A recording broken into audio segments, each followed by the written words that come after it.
Ever scroll through a housing report and feel like you need a translator? Well, in this video, we're gonna go over all these different terms like new market listing, days on market, median price, months of inventory, and a lot of other terms so that when you read these terms, you now understand them and can look at things as more of an insider to actually make use of these terms with you buying real estate. By the end of this video, you're gonna understand how to read these reports, whether you're a buyer or a seller, and how to make the best use of them for your particular situation and your market. For buyers, using this data will help you spot opportunities, like when the inventory builds up, and this sets up sellers to start offering you more concessions that helps your situation. Now for sellers, it's a little bit different. This helps you price your home correctly, set realistic timeframes, and know exactly what to expect and what leverage you can apply to buyers that are trying to buy your home. You can think of it this way. It's like checking the weather before you head out on a trip or going to a location. You want to know what you're getting yourself into and being prepared, and this data helps you do that. Let's start with the term new listings and what you would call measuring supply. So measuring supply, it's simply the number of homes that are hitting the market in a given period. Usually it's done over a month. Now for new listings, if listings are climbing month over month over month, it means that your supply is dramatically increasing. This is a sign that the market is softening.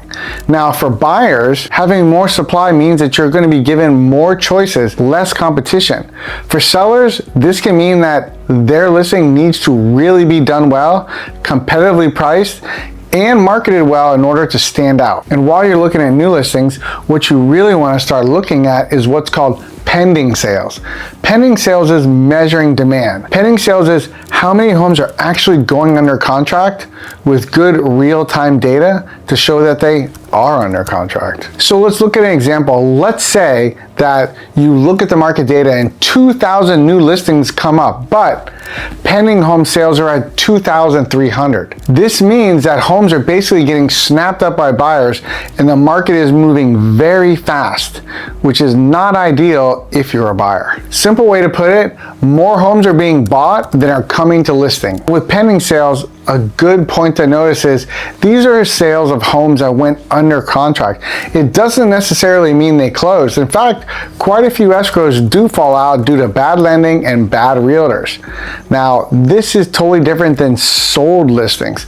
Sold listings is actually confirming a trend showing what sales have actually closed. Usually the time frame used for sold listings is between a 30-day and a 60-day window. If you have pending sales and sold listings, and the sold listings are rising right along the pending listings, it means the market is almost flowing at a very healthy pace because what goes under contract is being sold. Now, as a reverse, if sold listings are dropping, but pending sales are increasing, it means the market is now softening up, and that could present a lot of opportunities for you. It could mean in this situation, the pending listing data doesn't mean anything in the situation, and it's totally misleading. Next, let's look at DOM. I mean, not DOMs like when your muscles are sore. I mean, days on market.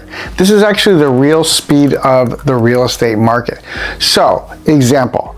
If in San Diego, you say your DOM is 18 days, that means that buyers are coming in, buying up homes really fast, and the market is very competitive.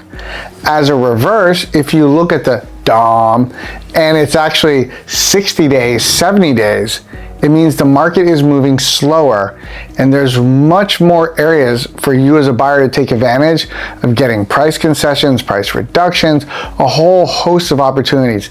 Days on market is a really key indicator for you to look at as a first-time homebuyer or an investor to get a good pulse of the market. Pro tip to note for sellers, this is a signal for you. If your days on market is high, then your presentation of your home, your pricing of the home, your marketing of the home needs to be super on point, which means you better have hired a good realtor and not the one that was in the gutter last night. So as an example, days on market in San Diego is actually increasing, while the home price is not increasing. It's either holding steady or it's coming down. These types of markets really start presenting opportunities for those who are more savvy and know how to find these good deals. Let's look at list to sold price ratio. This is your negotiating power tool. So what this stat shows is what is the final closed sales price to what the home was originally listed at. So as an example, let's say the home was listed at $1 million and the list to sold came out at 99%. That means that home is selling at a 1% discount. To put it simply, this stat is simply showing are homes selling above list price or below list price, and it's also a forward indicator about where home prices are potentially going in the next 30 to 60 days as well. Next, let's look at median price. This is like your typical price point for homes. So as an example, your median price is the middle value. It means half the home sold for this, the other half the home sold for this, and it's basically in the middle is the value. Let's take a look at it this way. Let's say one home sold for $2 million and one home sold for $500,000 and another home sold for $1 million. The median value is going to be the one in the middle. Now, is it always the best way to price homes? No, but it's much better than taking what's called the average of all the homes. So this is a better way to look at what is a more direct value, a little bit easier way. That's because it takes out all the whole overall average and makes it simple to just pick one value in the middle and then compare it to the characteristics of the house and see if it fits what you need. In a nutshell, it's more accurate for what we're doing when you're looking at multiple homes. Another metric a lot of people use is price per square foot. But this is an interesting thing to look at, price per square foot. And we're going to use San Diego as an example here. So your downtown San Diego could have a price per square foot of $1,300, while El Cajon could have $500, while Chula Vista could have $387. The key thing to note about price per square foot is you need to be doing research for that exact specific zip code that you're in and make sure you're comparing like for like houses, and if you do all that, you'll be able to use the price per square foot to compare whatever home you're buying in that particular zip code, in that particular area, against all the similar homes and use it to your advantage.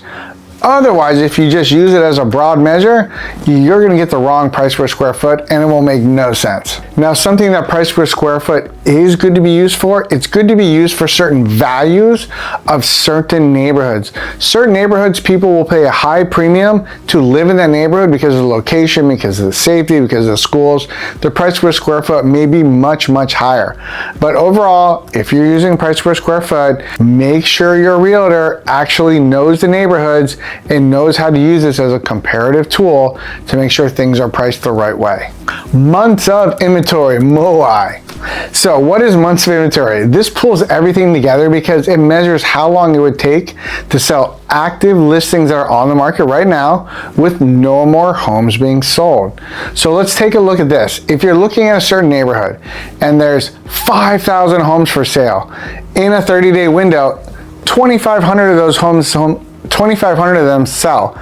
That means you basically have a 2-month supply of housing. If you only have 2 months of inventory, it's a strong seller's market. If you have a 4 to 6 months of inventory, which is traditionally a traditional market, it means everything's well balanced between sellers and buyers.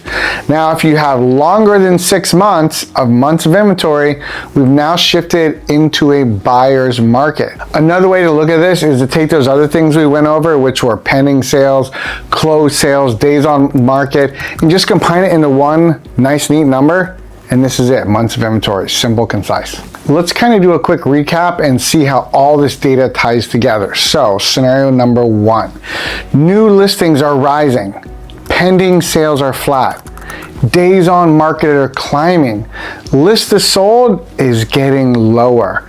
This means you're in a good area for buyers, have lots of opportunities and deals.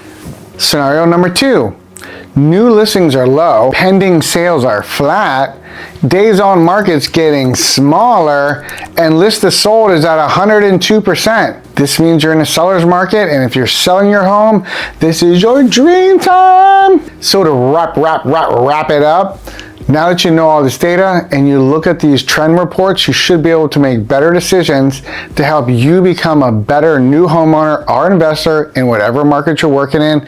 If you want more tips, you want to follow more things, or you got questions, or you want to give me negative feedback, comment below. Thanks for watching. Thanks again.